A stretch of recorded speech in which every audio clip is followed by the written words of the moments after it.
Picture two cruises that cost the same. On one, you're sipping a quiet cappuccino while the ocean slides by. On the other, you've been in the same elevator line for 15 minutes, and the buffet feels like Black Friday with tongs. The difference isn't luck. It's the line you chose, and for 2,025 sailings on post-new build fleets, those differences are predictable. After 20 years at sea across multiple fleets, I can tell you this: most people don't pick the line that actually fits them.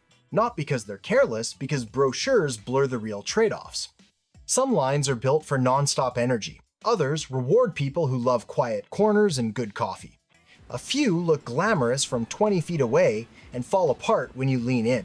Today I'm ranking 13 cruise lines from worst to must book for 2025, based on the stuff that really shapes your week. Crowd flow, food consistency, entertainment that lands, and how honest the pricing feels once you're on board. I'll also show you the trap line that photographs like luxury but behaves like a mall, the kids line that secretly nails fine dining for adults, and the mid-tier brand that out-engineers everyone at moving thousands of people without chaos. Before you drop a non-refundable deposit or miss those shoulder season steals on the best cabins, stay with me. We'll start at the bottom and climb to the one you'll want on your screen when this ends. We're starting at the bottom of the list. Number 13. Costa sells the sea breeze version of Italy: twirling spaghetti, moonlit piazzas, an espresso warming your palms. Step aboard and it skews more street festival than slow stroll, bold colors, blinking lights, and a tempo that rarely dips below lively. If you feed off bustle, you'll be in your element. If you crave calm, it can feel like the volume knob is welded too high. Announcements cycle through 5 or 6 languages. Inclusive, yes, but if Italian isn't yours, you'll sometimes decode the plan a moment after everyone else starts moving. The legend of the food is where expectations wobble. You come for non-level soul, you get production line Italian. The main dining room can impress on Tuesday and underwhelm on Wednesday. Al dente one night, heat lamp vibes the next. The buffet at 7:30 p.m. behaves like a commuter ferry. Slide your meals 30 to 40 minutes off peak and the whole ship exhales. Shows lean continental, contemporary dance, aerials, a touch of opera. The craft is real. The English banter and audience play are light, so the theater often feels appreciative rather than electric. Ship design mirrors the mood. Big open spaces that look great in photos but funnel foot traffic back into the noisiest zones. Cozy hideaways exist, but you have to hunt for them. The sticker price is friendly, that's the hook. The onboard tally is less so. Wi-Fi, coffee upgrades, and little conveniences stack quietly. And when the core experience feels stretched thin, you disembark with that blunt, got what I paid for aftertaste. Who's likely to enjoy it? Younger, budget-minded, multilingual travelers who want a lively pan-European vibe and see the ship as a shuttle between sunny ports, not the star of the trip. If your dream week is calm corners, consistently polished dining, and English-forward entertainment, keep climbing this list. AIDA feels relaxed from the moment you board. Think flip-flops, pool time, and music in the background. The mood is light and family-friendly. One thing to know up front, most announcements and show banter are in German. Staff are welcoming, but if you don't speak the language, you'll sometimes follow the crowd instead of the words. Food is straightforward and satisfying. You'll find schnitzel that stays crisp, bratwurst with snap, big salad bars, and familiar international dishes. It's designed to keep lines moving and plates full rather than impress food critics. Go a little early or a little late and meals feel calm. Hit peak time and it gets busy fast. Evenings focus on home crowd humor, parody, sing-alongs, and light comedy that land best for German speakers. Production is neat and professional. The vibe is communal. Grandparents, parents, and kids enjoying the same spaces without fuss. Money-wise, AIDA can be great value for the right guest. Gratuities and some drinks are often included, so you see fewer small charges on your bill. The trade-off is polish. Service is warm but casual, and the ships favor open, lively areas over quiet lounges. If you want a tucked-away piano bar, you'll need to look for it, and you might not find one. Where AIDA excels is knowing its audience. It doesn't chase luxury or formal nights. It aims for easygoing holidays where you can dress comfortably, keep the kids happy, and not worry about add-ons every hour. Best for German-speaking families and laid-back couples who want a simple, good-value cruise with a friendly, community feel. If you prefer English-first entertainment, formal dining, and quieter corners, keep moving up the list. MSC makes a strong first impression.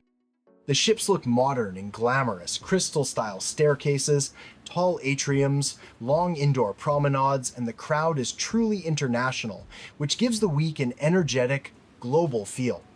Entry fares are often among the lowest for large ships, so MSC is an easy way to try a newer, impressive vessel without paying premium rates. The hardware is the star. Clean, stylish spaces, generous pool decks for the price, and plenty of live music scattered through the bars. Families tend to do well here too, especially on newer ships with splash areas, late-night pizza, and gelato that keeps teens happy. The trade-offs appear once you settle into the routine. Upsells start early Wi-Fi, drink plans, specialty dining, and if you don't decide your add-ons up front, the final bill can climb faster than expected. Food consistency varies. One night, the main dining room hits a perfectly cooked steak. The next night, the pasta arrives a bit bland. Buffets get crowded at peak times and play it safe on seasoning to satisfy many nationalities at once. Entertainment looks great on stage. Dance, acrobatics, big lighting cues, but there's less English banter and storytelling, so the experience can feel visual rather than emotional. Public areas are striking but busy, and truly quiet corners are easier to find late at night than in the afternoon. You can improve the experience with a few simple moves. Eat 30 to 40 minutes off peak to avoid lines and get hotter plates. If you know you'll want steady Wi-Fi or more than a couple of drinks each day, price a package before you sail. It's often cheaper than going item by item. And if you like the look of MSC but worry about crowds or service pace, consider MSC Yacht Club, the ship within a ship that adds a private lounge and restaurant, priority access, and butler service. It costs more, but it solves most pressure points without leaving the brand. Bottom line, MSC suits travelers who value a stylish big ship, a lively international vibe, and a low starting fare, and who don't mind managing extras to keep costs predictable. If you prefer consistently refined dining, English forward shows, and lots of quiet lounges, you'll likely be happier higher up this list. Cracking the top 10 at number 10. Carnival knows exactly what it is, a high-energy vacation where the ship feels like the main attraction. From the first afternoon, the pool deck is active, live music pops up near the bars, and there's always a game show, trivia round, or line dance within a short walk. If you want a lively week with lots of casual options, Carnival delivers that consistently. Food plays to comfort and convenience. The burger grill is reliably busy for a reason. The pizza window stays open late, and the main dining room leans into familiar, well-liked plates rather than complex menus. It isn't fine dining, but it is steady, especially helpful on big family trips where tastes vary.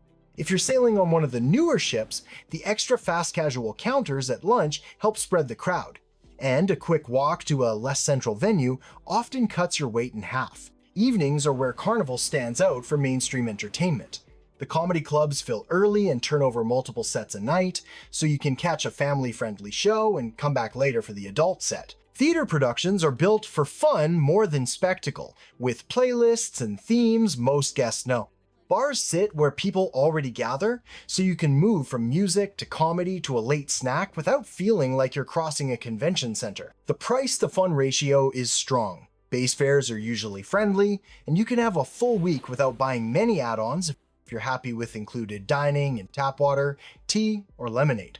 Costs rise when you start stacking cocktails, specialty coffee, and Wi-Fi, so it pays to decide early whether a package makes sense for your habits. Gratuities are standard for US baselines, leave them in the budget so the final bill doesn't surprise you. The trade-offs match the vibe. Popular pools get loud, chair saving happens if crew aren't policing it, and elevators bunch up right before dinner and after shows. Cabins under the pool deck hear morning chair scraping, and rooms near late night venues do pick up bass. If you're sensitive to noise, choose midship cabins on a sandwich deck, guest rooms above and below you, and eat a little off-peak to dodge the heaviest line. Carnival fits travelers who want a bright, social ship, casual food they don't have to think about, and entertainment that's easy to jump into. It's especially good for groups and families who measure success in laughs and late-night pizza rather than quiet lounges and tasting menus. If your ideal cruise is calmer and more refined, you'll be happier further up this list. If you want a week that feels like summer camp for grown-ups, this is the right stop. Next, at number 9, NCL builds the week around freedom. There's no fixed dining time, no formal night pressure, and plenty of venues spread around the ship so you can set your own rhythm. That flexibility is the main draw. If you like choosing dinner at 6:15 one night and 8:45 the next, or dressing smart casual every evening without a second thought, NCL makes that easy. Food quality depends on where you eat. The main dining rooms are solid and predictable, with menus that rotate enough to keep a 7-night cruise from feeling repetitive. Where NCL shines is specialty dining. Teppanyaki with a fun chef show, a dependable steakhouse, an Italian trattoria that does comfort well, and newer concepts on the latest ships. If you plan 2 or 3 specialty meals across the week, overall dining feels a step higher. Buffets get busy at peak times, sliding your meal by 30 minutes smooths the experience. Entertainment is a strong point. Many ships host full Broadway-style titles or popular jukebox musicals, plus live bands in bars, game shows, and extra activities like go-karts or laser tag on the biggest vessels. The evening options feel varied without forcing you to plan every hour, and you can usually drop in without a long hike across the ship. Pricing requires a quick strategy. Base fares are competitive, and the well-known Free at Sea promotion can add drinks, Wi-Fi, specialty dining credits, or shore excursion discounts. It's useful, but the service charges attached to free drinks and dining still show up on your bill, so it helps to do the math on your own habits before you book. If you drink lightly or don't care about premium coffee, the package may not save you money. If you like 2 cocktails a day and want 1 or 2 specialty dinners, it often works. Proudflow is generally good, with many mid-size venues instead of a few giant ones. That design spreads people out, bars feel active rather than packed, and lounges turn over naturally as shows start and end. Elevators bunch up right after the safety drill and around prime dinner hours. But the rest of the day feels manageable. Cabins are modern and practical. For quiet, aim for a stateroom with guest decks above and below you. NCL is a fit for travelers who want a modern, casual cruise without a rigid schedule. It works especially well for couples and friend groups who like mixing a few special nights out with easygoing days by the pool. If you prefer set dining times, dress codes, and a more traditional feel, you may be happier higher up the list. If you want choice, flexibility, and lively evening options without theme park crowds, this is a comfortable middle ground. Holding the number 8 spot, Royal Caribbean leads the industry on spectacle. Step onto an Oasis or Icon-class ship, and it feels like a floating city. Real trees in Central Park, a boardwalk with a carousel, and entire neighborhoods designed for different moods. It's lively and full of motion. For some guests, it's thrilling. For introverts, it can be a bit much on day 1. Dining is broad rather than precious. The main dining room is reliable across a week, even if it's not the finest at sea. Variety is the real win. Huge buffets for speed, plus specialty rooms that lift the bar, Chop's Grill for steak, Jamie's Italian for comfort plates, and Wonderland on select ships if you want something playful. You can eat well without paying extra, but 1 or 2 specialty dinners make the food experience feel a step higher. Entertainment is where Royal pulls clearly ahead. You'll see ice skating shows on a real rink, aqua theater divers hitting the pool under the stars, and Broadway-style productions produced at a nearshore level. Live music spills through lounges, so it's easy to move from a quiet set to a dance band in minutes. If shows matter to you, this lineup rarely disappoints. The value equation sits in the middle on price and high on what's included. Base fares are mid-market, but so many activities come baked in that you can fill every sea day without add-ons. Rock climbing, flow rider surf simulators, sports courts, kids clubs, parades, and more. Extras, specialty dining, drink packages, faster Wi-Fi are optional layers, not requirements. Behind the scenes, the engineering does real work. The neighborhood layout spreads crowds, Royal Promenade for parades and shopping, Central Park for calm, Boardwalk for family time. Elevators and stairs are planned to move thousands without gridlock, though they bunch right after big shows. Wayfinding is clear, and there's almost always an alternate route if one area feels busy. Who fits best here? Multi-generational families and travelers who want the ship to be the main event. Teens thrive because there's always something to do. If your ideal cruise is quiet lounges and boutique scale, you may prefer a smaller line. If you want choice, big show nights, and a week that stays busy in the best way, Royal Caribbean is the sweet spot. At number 7 this year, Princess hits a rare balance, up-to-date comforts without losing the feel of traditional cruising. The ships are elegant, but not stuffy, relaxed without slipping into sloppy. The onboard pace is gentle, quiet lounges, unhurried pool decks, a piazza where people linger over good coffee or read in a sunny corner. If Carnival and Royal feel like a festival, Princess invites you to slow down. Dining is steady and confident. The main dining rooms cook with a sure hand night after night, and specialty venues Crown Grill for steak, Sabatini's for Italian add a clear step up when you want it. One small but meaningful edge is the coffee culture. Compared with many mainstream lines, Princess treats espresso drinks seriously, which matters to a lot of guests first thing in the morning or mid-afternoon. Entertainment is polished rather than oversized. You won't find stunt shows or theme park thrills. Instead, productions are neatly staged and more intimate, and the schedule leans into enrichment. Guest speakers, cooking demos, and destination talks that actually help you enjoy port days. Music threads through the piazza at the right moments, string quartets at dusk, a pop duo later in the night, so entertainment blends into the evening instead of dominating it. Value is strongest when you bundle Princess Plus and Princess Premier, fold Wi-Fi, drinks, and gratuities into a single price, which keeps the week tidy and removes the feeling of constant add-on. For travelers who dislike the nickel and dime experience, these packages make the budget easier to manage and the trip feel more premium. The ships are designed around a true heart, the piazza. It's the central atrium where services, snacks, music, and people watching meet. That hub and spoke layout moves crowds smoothly and makes it easy to decide what to do next without trekking across the ship.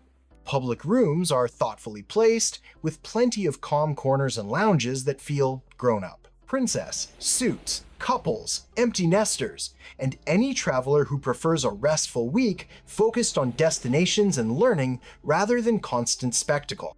If your idea of a great cruise is a good book, a well-made cappuccino, a solid dinner, and a talk that makes tomorrow's port richer, this is where you'll feel at home. Moving into number 6, Cunard feels like stepping into the golden age of ocean travel. White-gloved service, ballroom dancing, formal evenings, and a daily rhythm built around civility rather than spectacle. Guests dress for dinner, waltz after dessert, and pause each afternoon for a proper tea served on crisp linens. It isn't for everyone. If your suitcase is mostly flip-flops and neon, you'll feel out of place. But if you enjoy tradition and a clear sense of occasion, Cunard delivers exactly that, without apology. Dining follows the same classic playbook. In Britannia, the multi-course menus are neatly presented and consistent night after night. Higher cabin grades dine in their own rooms with a step up in service and selection. The star ritual is afternoon tea finger sandwiches, pastries, and tea poured by staff who make it feel special every time. Specialty venues exist, but the center of gravity is refined, traditional service rather than trend chasing. Evenings are elegant by design. Expect string quartets, classical recitals, Shakespeare on some voyages, and a full ballroom that actually gets used, especially on Queen Mary 2. You won't find late-night comedy clubs or deck raves. The night winds down at a measured pace, and the focus is on dancing, conversation, and music you can listen to without shouting over it. Prices sit in the premium bracket, and that's part of the contract. In return, Cunard avoids the constant nickel and diming you feel on some mass-market lines. You're paying for consistency, formality, and polish, not for a long list of paid add-ons. For travelers who value ritual and restraint, it feels worth it. The ships look the part. Grand staircases, Art Deco queues, generous lounges, and ballrooms with space to glide. On transatlantic crossings, the hardware matters. Queen Mary 2 is an ocean liner built for the North Atlantic, so the ride feels steadier than a typical Caribbean ship when the weather turns. Cunard fits mature travelers, solo guests, and couples who prefer etiquette to adrenaline and conversation to constant attractions. If you want a week of big shows and poolside hype, you'll be happier elsewhere. If your ideal cruise is a tux or a well-cut dress, a well-timed tea, music that fills the room, and a quiet walk on deck under cold stars, this is your lane. Kicking off our top 5 at number 5. Disney at Sea is its own category. The goal isn't luxury for adults or a floating theme park for everyone. It's a smooth, joyful week designed around kids and the parents who travel with them. From the first afternoon, you'll see characters roaming the decks, spotless public spaces, and crew who are laser-focused on families feeling safe and happy. Dining is a signature experience. With rotational dining, you and your serving team move together through different themed restaurants each night, so service feels personal and your kids are recognized from day 2. Animator's Palette brings interactive touches that keep younger guests at the table, while other rooms lean elegant without being stuffy. The food hits family-friendly notes across the board. If you want an adult evening, Palo and Remy's Surcharge offer true fine dining in quiet spaces away from the buzz. Entertainment is where Disney sets the bar for families. Full Broadway caliber productions like Frozen or Beauty and the Beast, deck parties that end with fireworks at sea, character meet and greets that feel organized instead of chaotic. There's a steady flow from morning to night. You don't need to chase fun. It finds you on a reliable schedule, which takes pressure off parents. The ships are built with families in mind. Many staterooms split the bathroom into 2 spaces, which makes bedtimes and mornings easier. The kids' clubs are huge and thoughtfully supervised, with age-specific zones, so a 10-year-old and a 4-year-old both feel at home. Adults get quiet retreats as well, pools, bars, and lounges reserved 18+, so you can step out for an hour and reset. Theater sightlines favor shorter viewers, stroller routes are logical, and wayfinding is clean even for first-time cruisers. Price is the hurdle. Fares often run 2 to 3 times higher than mainstream lines. What you get back is operation and peace of mind. Spotless ships, tight safety standards, staff who know how to keep children engaged, and a day-to-day rhythm that lowers family stress. If you treat the fare as paying for certainty rather than surprises, the value makes sense. There are trade-offs. Solo travelers who don't care for Disney branding may feel saturated by it. Nightlife is lighter than on big resort-style ships, and dining for adults shines most when you book the premium venues. But for parents measuring success in easy bedtimes, big smiles, and photos you'll actually print, this product is hard to beat. Best fit: families with kids roughly 4-12 and adults who enjoy the Disney touch. If your goal is a week that feels safe, organized, and joyfully kid-centric with real options for grown-up time when you want it, Disney delivers exactly that. In the number 4 position, P&O is built for UK travelers and doesn't pretend otherwise, and that clarity makes the operation feel effortless. Step on board and it reads like a British resort week. Pub quizzes that actually matter to people, proper afternoon tea, themed evenings, and a strong sense of community. The comedy leans British, the menus nod to home, and the day-to-day rhythm feels familiar if you grew up with bank holiday breaks in seaside towns. For non-UK guests, it can feel a bit traditional, but it's welcoming and easy to navigate. Food is reliable and comforting. You'll see crowd pleasers, roasts, pies, fish and chips, alongside international options, and consistency stays high across a 7-night run. Specialty dining is the clear step up, with Sindhu, Indian, the standout for bold flavors and a more elevated night out. Service aims for friendly and unshowy rather than theatrical, which suits the brand. Entertainment sticks to the home crowd's taste. Live bands, variety shows, tributes, and, yes, quizzes with teams that form on day one and keep score all week. Production values are tidy and professional, more classic than cutting edge. If you want a dependable evening plan without chasing reservations, this is an easy win. On price and onboard costs, P&O plays well for its audience. Fares are competitive for the UK market, and there's less of the nickel and dime feeling you'll find on some American lines. Gratuity culture is lighter, and extras feel more modest, which helps families keep the budget steady. The ships reflect practical British preferences. Traffic flow is sensible, signage is clear, and small touches like a kettle in the cabin signal that P&O knows its guests. Bars and lounges are placed to feel social without becoming rowdy, and finding a quiet seat with a cup of tea isn't a treasure hunt. Who's happiest here? UK families and couples who want a comfortable, good value cruise that feels like home on the water. If you're chasing theme park thrills or ultra-luxury polish, look higher on this list. If your ideal week is friendly staff, familiar food done well, a proper cuppa at 4, and entertainment that doesn't require homework, P&O fits hand in glove. Welcome to the top 3 at number 3. Picture a ship that feels more like a private club than a resort. Fewer guests, soft conversation, staff who learn your name on day one. That's Ponant. The pace is unhurried, the tone discreet, and the atmosphere respects silence as much as service.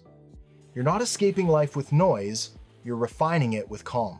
Meals set the standard. Menus are created with Michelin-level discipline, clean flavors, precise execution, and pastries that remind you you're on a French line. Lunch might highlight a local fish from that morning's market. Dinner arrives as a well-paced sequence, not a race to clear tables. It's curated dining, not mass production, and you taste the difference. Evenings lean toward learning and culture rather than spectacle. A guest lecturer previews tomorrow's port.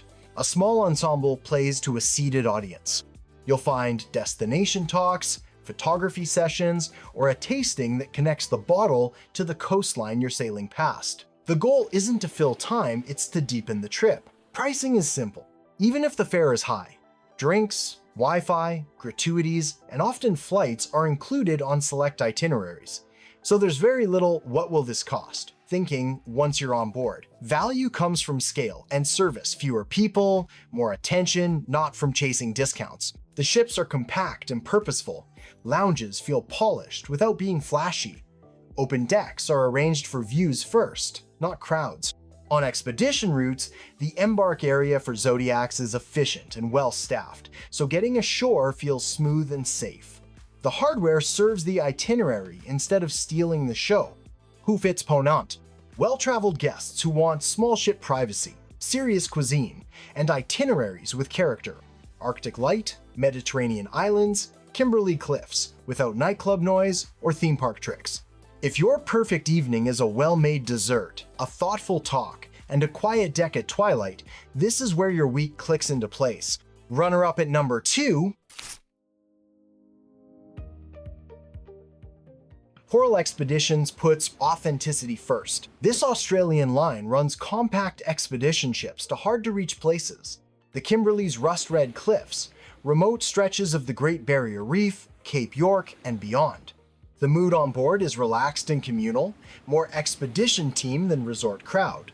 People connect over shared landings and wildlife sightings, not late-night parties. Daily life revolves around the destination. Mornings start with a naturalist briefing. Zodiacs or the line's own explorer tenders get you ashore smoothly, even in tricky tides.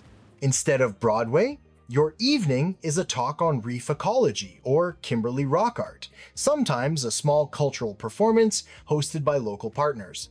The main stage is outside. Waterfalls after rain. Reef shallows so clear you can count the parrotfish. Sandstone gorges glowing at sunset. Food is a pleasant surprise.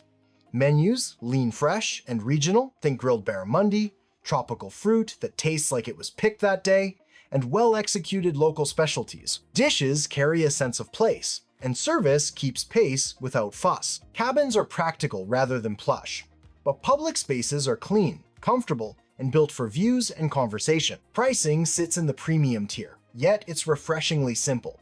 Shore excursions, guides, and gear are included, so you're not paying per landing or renting boots at the gangway. What you're buying is access to coastlines and islands big ships can't reach, and the expertise to make those landings safe and meaningful. The ships themselves are compact and capable. Boarding platforms are designed for quick, steady transfers to Zodiacs and the Explorer tenders. Crews drill often, and turnaround between outings is fast. You won't find a casino or water slides. You will find a bridge team happy to point out a whale spout at 2 o'clock, and a field staff who know which creek will be croc-free at low tide. Coral Expeditions suits travelers who value discovery and learning over glitz, photographers chasing golden light, hikers who prefer a rocky headland to a crowded pool, families with older kids who want a real field trip, and anyone who collects unusual itinerary. If your perfect day is 3 landings, a clear briefing, and dinner that tastes like where you've been, this is your ship. And our number 1 spot for 2025 goes to Celebrity sits at the top of the premium mainstream tier because it does the quiet things right on purpose and the same way every week. It isn't ultra luxury like Ponant or Regent, but it brushes close without asking you to pay ultra luxury fares. Step on board and the tone is clear. Sleek lines, modern art, soft lighting, and a calm, adult rhythm. Families are welcome. Yet, the ship obviously caters to grown-ups who prefer conversation over constant spectacle. Think floating boutique hotel rather than theme park. Food is where Celebrity pulls ahead of its peers. The main dining rooms are confident and consistent. Ocean View Cafe sits a notch above the usual buffet, and specialty venues lift the ceiling again. Murano for classic fine dining, Tuscan Grill for elegant comfort, and Le Petit Chef for a playful, projection-mapped dinner that still delivers solid cuisine. If Royal wins on sheer variety and Carnival leans into comfort, Celebrity scores on finesse. Many guests walk off saying it was the best overall food they've had at this price point.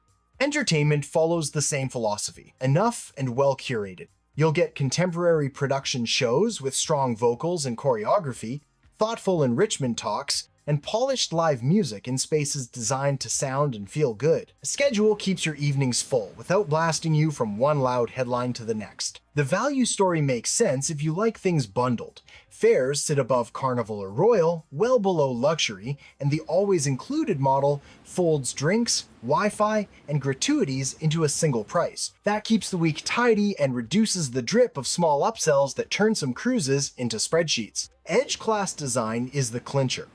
Grand Plaza anchors the ship with a dramatic bar, music, and a social pulse that never feels chaotic. Eden on the aft is the counterbalance, lush, immersive, and quiet by day, intimate and atmospheric after sunset. The magic carpet, the bright orange moving platform, looks like a statement piece, but it's practical too, easing tender operations and transforming into a bar or dining spot when the schedule allows. Zoning between lively and serene spaces is deliberate, so crowding rarely spoils the moment. Who will love Celebrity? Couples, adult friend groups, and food-forward travelers who want polish and quality without going fully luxury, especially cruisers who feel they've aged out of Carnival's party vibe, or Royal's big attraction tempo. One small tip if you sail Edge class: stop by Eden at dusk, order a cocktail, take the window seat, and watch the horizon fade. It's one of the calmest, most memorable hours you can have at sea. So that's the list, 13 lines, and not a single best for everyone. The names near the bottom aren't unsafe or bad, they just serve a different crowd. The winners are the brands that know exactly who they are and repeat what they do well, week after week, until it feels effortless. If this breakdown helped you spot your match, make it official. Hit like, subscribe for more insider tips, and tell me in the comments which line is your number 1 and why. If you're torn between 2, drop your travel style and budget, and I'll point you to the better fit. Next up, we're tackling the 2 decisions that make or break a cruise before you ever pack a bag: choosing the right cabin location and timing your fare so you don't overpay. Until then, remember, ports matter, but the journey is what you live with every hour. Pick the ship that fits you, and the week takes care of itself.